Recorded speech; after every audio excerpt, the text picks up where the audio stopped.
சின்ன திரையிலையும் பெரிய திரையிலையும் அதே மாதிரி ஷேர் மார்க்கெட்டில் இருக்கிறவங்களும் இடம் ட்ரெஷர்னு சொல்லக்கூடிய மிகப்பெரிய பண லாபங்கள் உங்களுக்கு வரும். அதே நேரத்தில் விரயம் ஆவறதுக்கான காலங்களும் இருக்கும். ஆனால் இந்த பணம் வருது எப்படி அப்படின்னு சொன்னால், குரு இந்த வருஷம் பிறக்கும் பொழுதே மிதுனத்தில் இருக்கார்.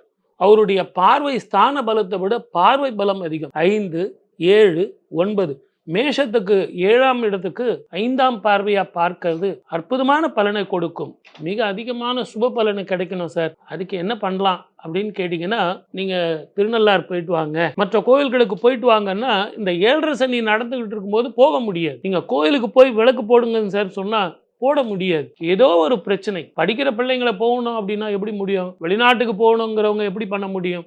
ஆகவே கருப்பு திராட்சை இருக்கு இல்லைங்களா, அதை காகத்துக்கு நீங்க படைச்சு காகத்துக்கு நீங்க கொடுத்தீங்க அப்படின்னா, அது ஒரு சரியான மருந்து. அந்த காகத்துக்கு அதுவே உங்களுக்கு விருந்தாக அமையும்.